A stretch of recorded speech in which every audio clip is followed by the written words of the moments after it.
Have you ever wanted to guest on a podcast like this one that you're listening to right now? Well, you can. You can definitely do this by visiting a website called Podmatch, where you can sign up and be available for all different types of podcasts that you can guest on. Or you can even search for a podcast and say, I want to guest on your podcast. I think we'd be a good match.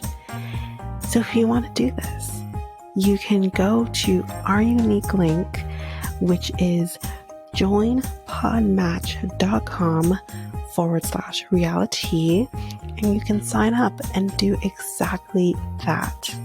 And you can find us and you can guest on our podcast. So again, that unique link is www.joinpodmatch.com. That's joinpodmatch.com/reality, REALITEA, and you can be a guest on our podcast.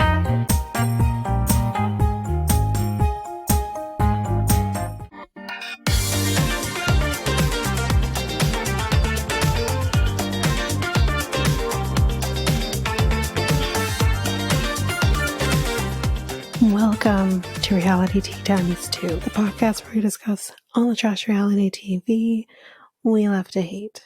I'm Tanika, and today we're going to be discussing The Last Resort. So I know it's a little late. Hoping to get this to you by Sunday. We'll see how this goes, but it might be Monday. But I do have some hot goss. We also have some memes that we'll discuss.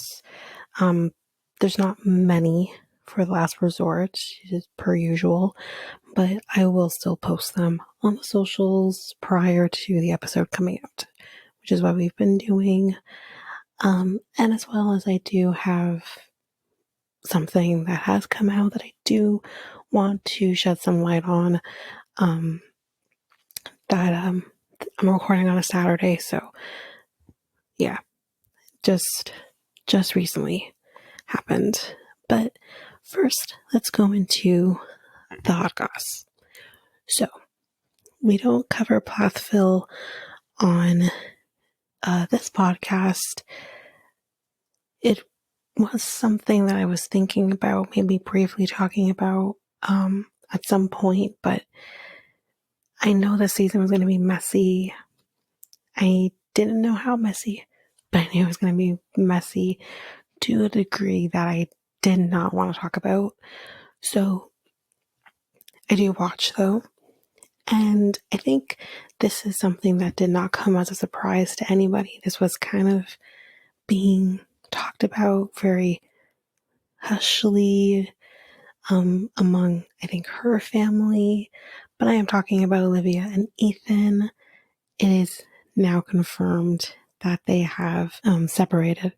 So I don't know how I feel about this. I think these were two people who got married because religion says so, because you can't have premarital sex and all of that, but I do feel bad for them because I think they do love each other, but I do think that they are not growing together, they're growing apart.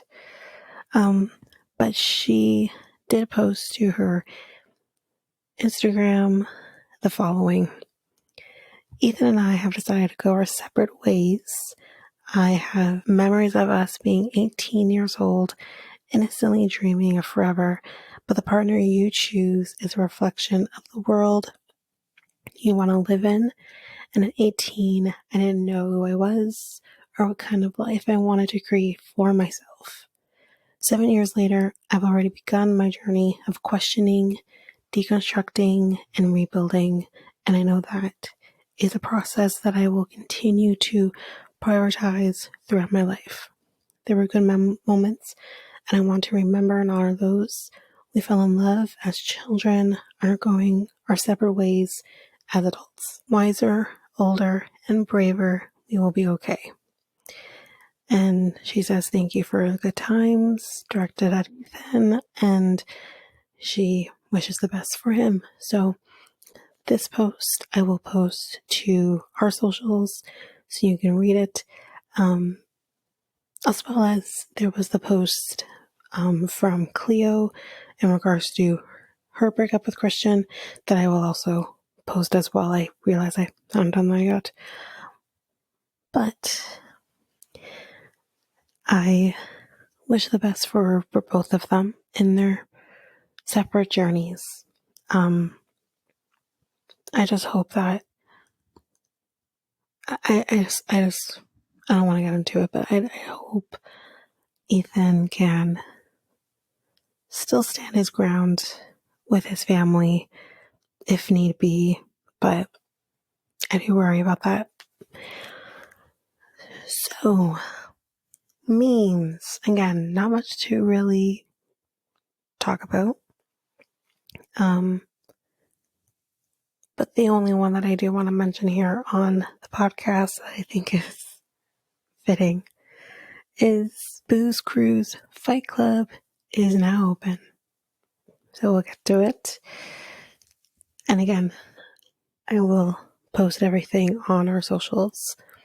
So before we jump into the episode, I do want to say this one thing that I think a lot of us already will know by the time this episode comes out is rest in peace to Matthew Perry. This is such a shock to, I mean, definitely the shock, and it's sad, and I didn't expect it by any means. I am a child of the 90s, did grow up watching Friends, watched the entire series as an adult in the last couple of years, which was so great to see, and saw the reunion and of the cast members that happened, I believe, a year or two ago now. And definitely a shock. I know he was definitely struggling with his sobriety, but this was definitely a shock. So I do want to put the spotlight on him for a minute. Rest in peace to him. Thank you for the laughs. Friends is something that will definitely live on. So didn't want to say that. And, as a fellow Canadian, I want to put that out there. So, yeah. But let's get into the reason that we are here. The Last Resort, Season 1, Episode 11. Forgot to get the title of the episode, but I'll figure it out in time for posting the episode. Anyway, so again, I didn't cover last week's episode. Kind of a lot of the same thing with Kalani and Asuela. Guys went to the strip club. Yara got mad. So, kind of a lot of the same thing. So, the group, excluding Kalani and Asuela, is going to be going on a cruise. So, while they're on the way of doing that, Kalani and Asuela are going to be doing an emergency session with Dr. Jason and the other one whose name I can't remember. So Asuela tells the therapist his side of things and kind of what he observed, which was him texting Kalani, finding out Kalani wasn't there. He usually would bring food for her. Obviously, that didn't happen that day, and just not getting a clear idea and indication as to what was happening.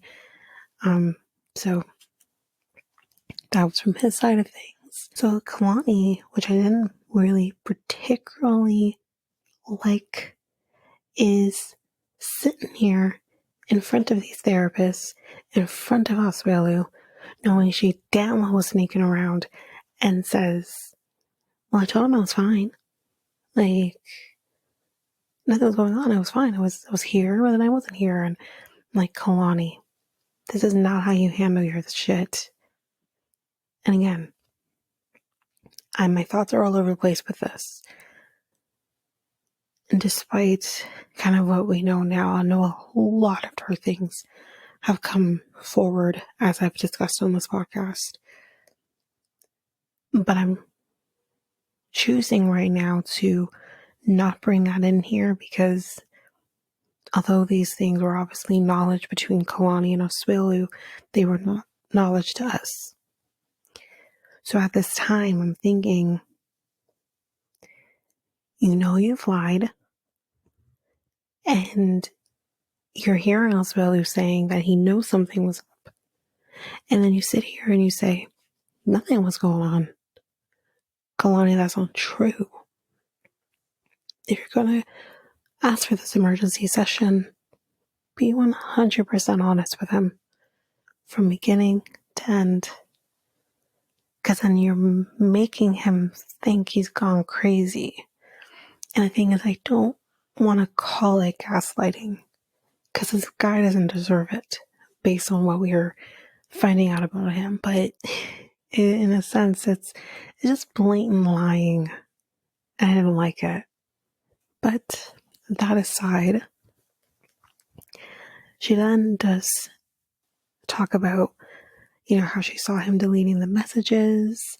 And she said, maybe it was completely innocent. Maybe there's nothing going on there. But I'm tired of living my life thinking that there's something going on when maybe there is nothing going on. But that is where he put her. He has cheated and lied to her throughout the entirety of the relationship.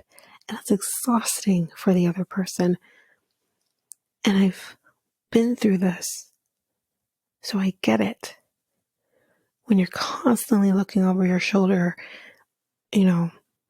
metaphorically speaking, that you're always thinking,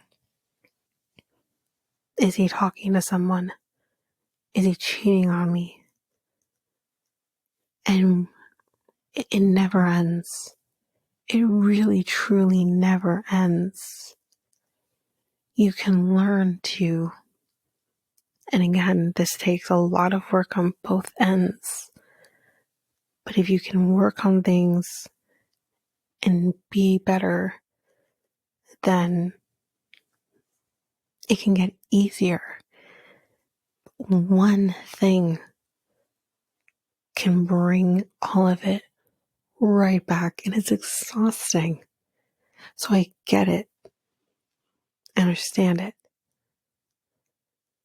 I just wish he didn't go about things, because to me, I feel like, and I've said this before, I said this in a previous episode, it always feels like it's either Asuela, Dallas, nothing else. When I want her to pick herself and her children and just heal. Because you cannot be in one relationship and heal. I've also done that. It doesn't work.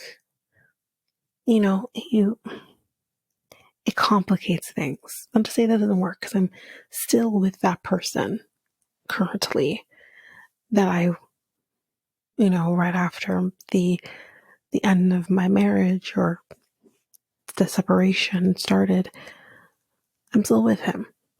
But in the beginning stages of the relationship with him, I was like,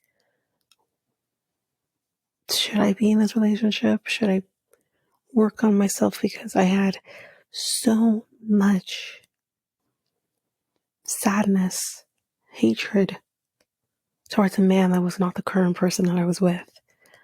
But it just clouds everything. So I don't know. It's a journey that everyone needs to go through. And this is her journey to go through. But I just wish she would pick herself and not pick one man or the other. But anyway, So she does talk about the messages, and then Asuela says that there was nothing to it, it was innocent. And then Kalani says, because of watching you delete these text messages, I unblocked Dallas and he came to Florida. And I went to talk about things. That was my intention. But then we ended up doing, quote unquote, other things, she says. Now you don't need to be an idiot to know what that means. Asuelu is not taking any of this well, which is, again, understandable. I would be concerned if he did take this well. But Kalani says, with Asuelu, it's hard and it's complicated, and I have to fight to just get love, and I don't have to do that with the other guy. And I don't think feeling loved and getting love from the person that you're with should be hard, but love is not fucking easy. It's not a cakewalk. That doesn't exist. Love is difficult. However, it shouldn't be this level of difficult that she's dealing with Asuelu. And even if it did get easier, you're always in the back of your mind wondering, when is the other shoe gonna drop? And you're scared to get comfortable and think, okay, things are better, things are doing good, and maybe I can start to relax a little bit, because then it's over. The shoe has now dropped. So I understand. And you can only fight for so long until you're finally like, I got nothing left. And I don't. I have nothing bad to say because I've been through it. I've been through exactly what she's going through right now. Minus I didn't have children, and I think that was a blessing in of itself, but it's really difficult to watch a relationship end when you had absolutely no intention of that relationship ending. It's difficult. And I know a lot of people who have experienced relationship demise because of reasons like this, or a marriage end for reasons like this. It's, it's difficult. It's liberating. When you get to the point where you feel that, it's freeing. But it takes a lot of heartache before you get to that point. And I know she'll get there. I just hope she gets there for herself and her children. And that's all I care about. Anyway, then Asuelu asks her, do you want to divorce me? And Kalani nods her head yes. And yeah. And then we come back from the commercial break, and one of the doctors, the one whose name I can't remember, mentions, and I thought this was perfect, this was why I wrote this down, someone who continuously cheats all the time, it's like a compulsion, and the person being cheated on, it's like you enter a trauma phase, but eventually it all comes out. It comes to a head, is basically what she's saying. 100%. I agree with all of it. Then Kalani says, it's hard to make it work. How do you go from someone being so nice to you back to someone who you're begging to be nice to you? And of course, in this moment, he says that he regrets how he treated her, and it's again, it's so frustrating, and you see this so often from men in particular, but it's not just men, women too.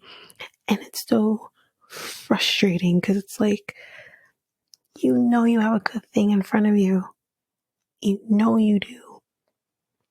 Yet you're willing to, I don't know, risk losing that person just so you can, what? Have sex with someone who you're never possibly going to see again, or who you don't give two shits about for a night, temporarily. It's so annoying to me. Something good like this only comes around once in a while. If you ever experience that more than once, it's a fucking miracle. And you're willing to potentially ruin that. Make it make sense, because I don't get it. And you also then can't sit there and say, I love this person, because it's like, if that's your idea of love, I don't want it. So it's frustrating, but yeah. So now we're going to the boat. Let's take a little break. And Angela tells the guys that, you know, she's mad about it, about the situation with Jovi and Ed calling Michael while at the strip club. And again, this was obviously something we didn't discuss in the previous episode, but again, for those who watched the episode, who didn't watch the episode, Jovi, Ed, and Asuela went to the strip club in the previous episode. Jovi calls Michael. Michael hangs up. Jovi calls him again. Michael hangs up. Michael tells Angela. Angela gets upset, and per usual. But anyway,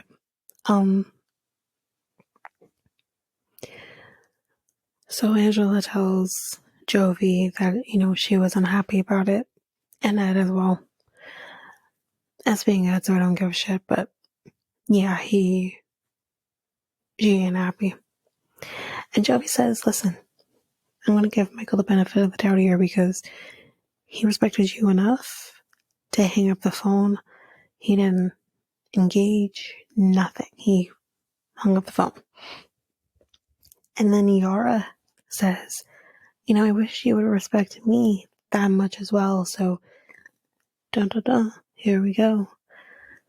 And then Jovi tells Yara to shut up, because Michael is trying to say something to Jovi, yet Jovi can't hear anything because Yara's talking. So instead of saying, hold on a second, I can't hear him, he tells Yara to shut up. If my man tells me to shut up, I'm gonna push you overboard. Like, what the fuck? And then kind of tells the preface here that we have these couples on this boat alongside with Michael. The iPad's on the stick. Anyway. But anywho's, obviously, this kind of pisses off Yara. And she says, if you think you can talk to me that way, no, you can't. And maybe you need to marry a stripper if you think you can. Like, what the hell? Liz is also taken very much aback, because she says, you know, everyone's about how Ed speaks to me, yet Jovi spoke to Yara in that way, and it's not cool. And then, here we go. Again, trigger warning for just Ed in general here. I have to talk about him because it makes sense to what's about to happen. So, Ed then opens up his big fucking mouth and asks Yara to ask Jovi who he was texting last night. Now, The reason that it says that he brought this up in the first place is because Yara says to the group that, well, Jovi says he was being a complete angel while you and Asuela were acting badly. So this is why Ed is saying, so he says, this is why Ed is doing it. And then he says, like, he has some stripper in Jamaica. And then it says the one he traveled with.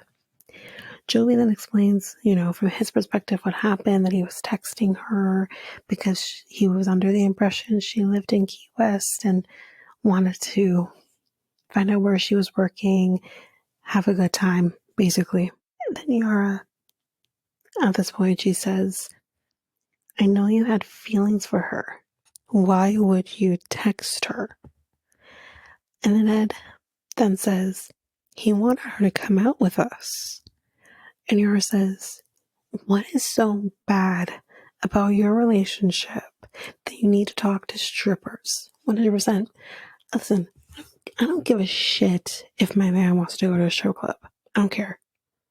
Not that he does, but I don't care. You going and watching some girl get naked, I don't care. And I don't even think that's really his thing, to be totally honest.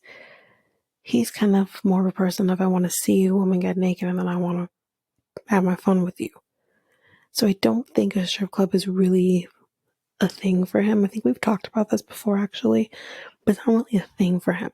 But if he wanted to go to a strip club, I don't give a shit. Go have fun. I don't want you to make it a habit, but go have fun. I don't care. Just know that you're not taking it any further than the strip club. Don't waste too much of your money and whatever. So I don't care. But the minute that I find out that my man is texting a stripper, me and you are going to have a fucking problem. Don't text a stripper. Why are you texting her? And I understand that he had a relationship with this person, but that makes it feel so much worse. Especially when you're doing it behind your wife's back. That's fucking weird. So he says it was just to have fun with the guys, that's all. And then Yara proceeds to throw her drink at him and walks away. Do you want to spice up your love life? Well, you can make that happen by going to Love Shop, where you can get sorts of different things, whether it's for both you and your partner or just for yourself. For solo play, you can get things, all types of vibrators, maybe more kinky type toys, or you can just buy what every person may need, like lingerie or protection, or even just something to make it a little more fun, like games or novelty things. You can do all of this by going to Love Shop, and you can use our unique coupon code REALITYT2 to get 10% on anything your heart's desire. So that's loveshop.ca, LOVESHOP.ca, and use our unique coupon code REALITY2. That's REALITEA and the number 2.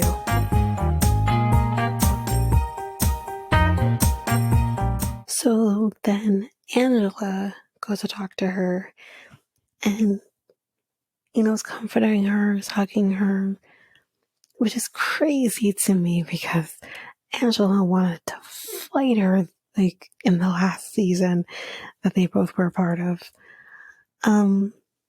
Yara makes it very clear that she does know who this person is.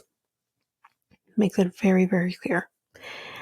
And admits, like I said, that he did this because Jovi wanted him to lie to Liz And he then also felt that he was trying to take him down. Calm all the way down, Ed.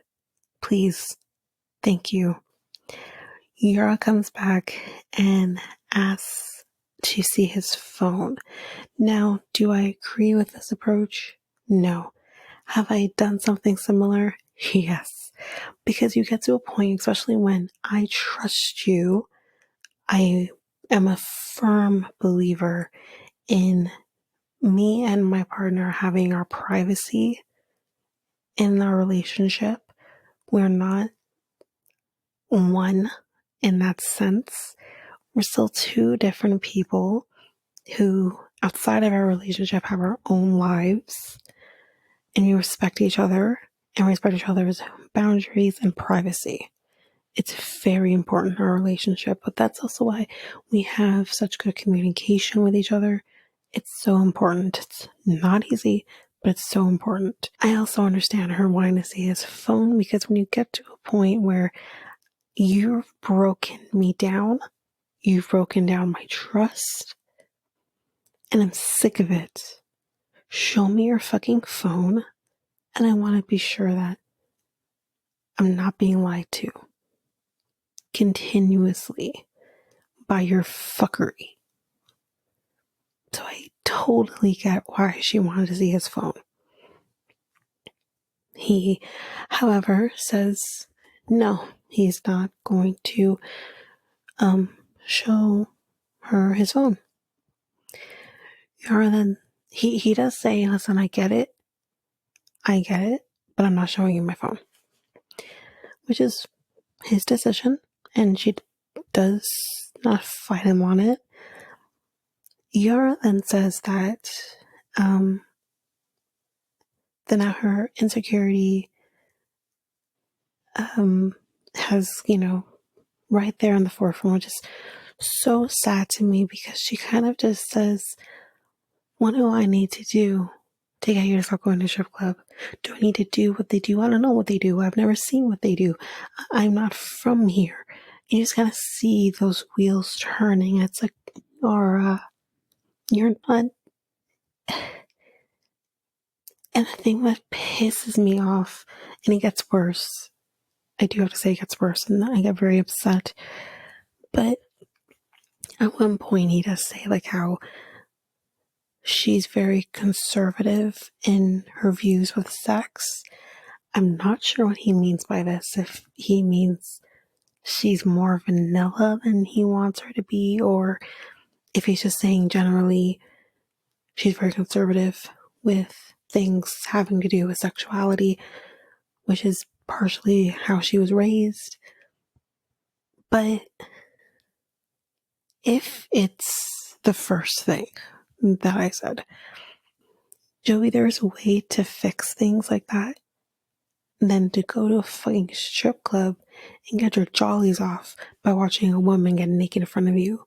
Like, I don't get the fascination of it. And I'm not a European person raised in a conservative religious household, and I still don't fucking understand it.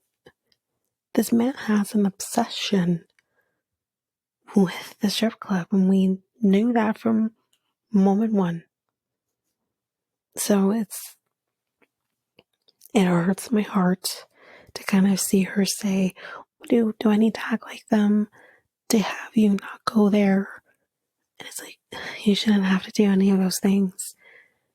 You shouldn't. Like, yes, if you want to and spice things up once in a while, that's one thing, but you shouldn't have to change how you are as a person to make your husband not go to the strip club. Fuck him. Anyway, Jovi does apologize, but Yara doesn't want to really hear it. Then Jovi comes back and says he feels like Ed is trying to fuck him over. Yeah, he is. Then Ed says, fucking Ed, I can't. But here we go. He literally says, why don't you tell your daughter where you were? Ed, Why don't you tell your daughter where you were? Why don't you tell your daughter why you're such a piece of shit and no one likes you?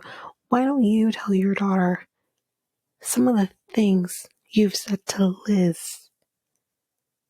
and then come say something? You fucking... Jovi loses his fucking mind and says, do not talk about my daughter, and is literally ready to fight him and potentially push him overboard as well. And I'd be okay with that. Then Yara says to Ed, I respect what you did, but do not bring my daughter into this. Liz is losing it because, again, she is a mother. I tend to forget this, but she is a mother, and she probably understands from a mother's or parent's perspective and says, please stop talking. And he doesn't at first, and she says, shut the fuck up.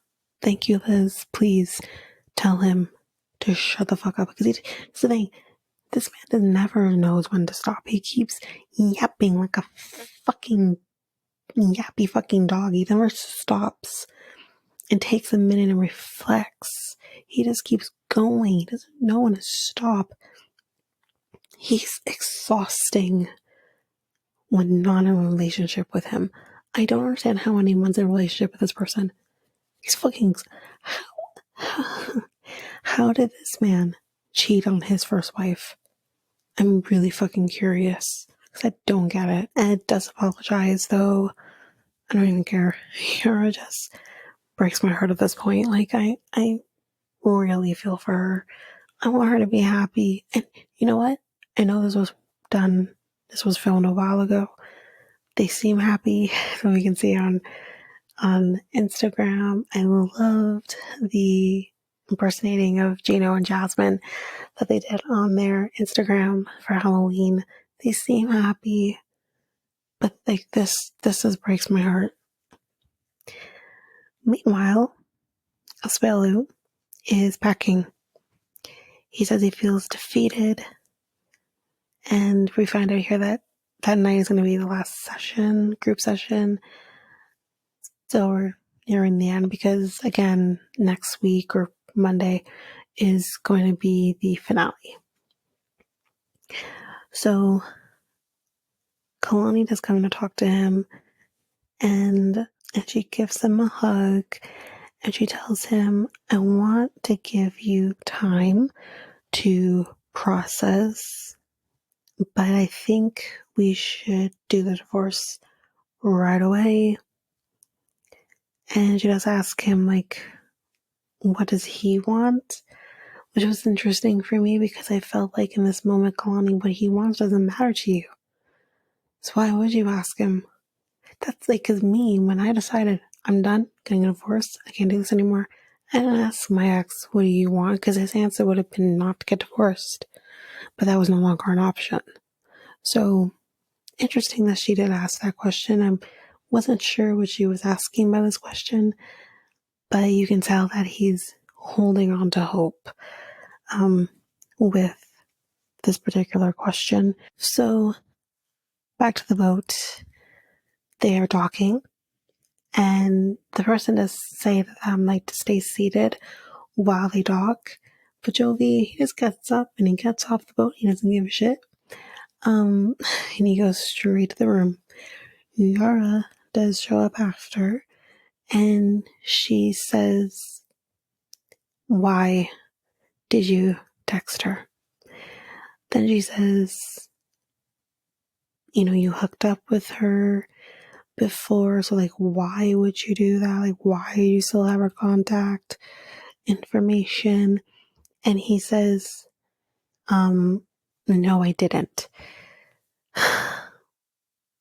Jovi, no one goes to Jamaica for a week with anyone, stripper or not, and not hook up with them at least once. Like, save it. But he again also said another point that they were a thing. He literally said on the boat in the moment, he literally said, or like an interview on the boat, literally said, Yeah, like we were a thing. That ended long before I met Yara. And in this moment, he says, no, we didn't hook up. Fucking stop lying. So she does end up going outside, gets to get away from him. And she says that, she does all of these things to look good for him. And then this was the kicker, and this what did it in for me. She says that he said that if she did not look good, he would not be with her. And he keeps saying, it's not a big deal, but clearly for her it is. So when he said, or she says that he said this to her, which I 100% believe, this made me think, I'm like, okay, Yara is a beautiful girl. But beauty is on the outside, doesn't last forever. Eventually the beauty she has right now will change and morph. And are you really trying to tell me that even if she was 300 pounds or something, you wouldn't be with her? You wouldn't love her, the mother of your child? Come on. And it's the shallowness to me that drives me nuts with people. Like, have your type. I don't care. There's a difference between having the type you're interested in versus telling that person, oh, you don't look good, then I'm not going to stay with you, like, or not going to be with you. Like, come on. Because that's always going to be in the back of her mind that I have to look a certain way so that he doesn't leave me. I have to do all of these things to look good for him so he doesn't leave me. Fuck him. And then it kind of brings me back to this point where, she, after having Mila in, I think, one of the HA seasons, where she's like, oh, my boobs look like trash bags with pepperonis and whatever. And he was kind of like, oh, you don't need to have, breast implants and whatever, like, you look fine. Now I understand why she said all of those things. Because I think actually, wasn't it also he said that, like, her boobs didn't look good anymore? She literally gave birth to your daughter and fed her with the boobs. Let me remind you, men out there, our boobs are not for your fucking pleasure. They're on loan to you. But then you're going to lose that fucking loan, because when we have children, and if we decide and if we can breastfeed our children, that's what's more important. That's why we have them. That's why we have them, not for your pleasure. I'm going to let that sink in if it needs to sink in. I didn't like it. Hearing her say this and me thinking about everything that we've seen with them. He's an asshole. And he needs to understand that this is something that triggers her, that is maybe a boundary for her, and he needs to start learning to respect it. But I guess we'll see.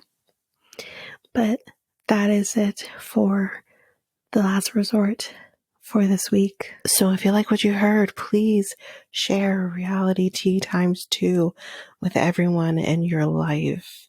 That's going to help with our growth, and we really want to grow this podcast. Another way you can grow it is by also rating and reviewing us on either Apple Podcasts or Spotify. The links to those podcasts, links to the Spotify and Apple Podcasts, will be in the show notes. You can find us on any of your favorite podcast apps, but if there is an app that you don't see us on, that you want to see us on, please let me know and I can get that up on that podcast app. if you are an avid YouTube user, you can listen to this podcast on YouTube by going to Reality T times 2. If you want to connect with us, you can do so by connecting with us on either Facebook at Reality T times 2 or Instagram and Threads at Reality T times 2 podcast. You can also email us. We would love to hear from you. If you want to guest on the podcast at some point, whether we talk about your favorite show or just get to know each other, you can email us at realityt times 2 at hotmail.com, and you can make that request and we can talk and we can figure that out. So you can email us at that email. We have a new website where you can get links to everything. You can get links to our Facebook page, Instagram page, Threads, Spotify, Apple Podcasts, everything your heart's desire, as well as we do now have a Discord, so you can follow us and talk to us on the Discord app. You can get all of that information at the website, and the website is www.solo.to/realityt times 2. I also have a new podcast with my friend Mikkel called Next Take Podcast, and you can either listen to us at YouTube at the link that's going to be in the show notes. I believe that is Next Take Podcast. And you can also go to our website. There you can have all the links to all of our social medias, email, everything. Our episodes as well will be at the website, which is www.solo.to/next take podcast. All of the information, everything that I have just said, will be in our show notes. Well, that's it for now, guys. Thanks. Bye.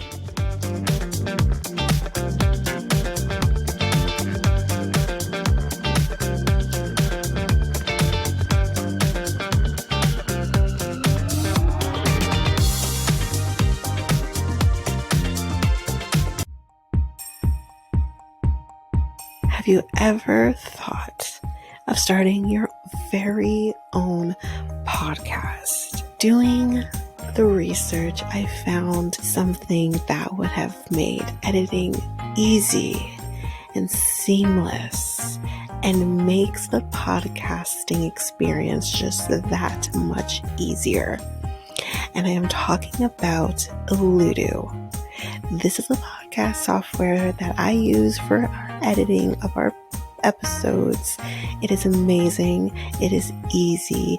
You're also able to get help from doing chats and getting the information that maybe you just need a little more help with. They also have access to different articles that can also help you, that have been just godsends for me.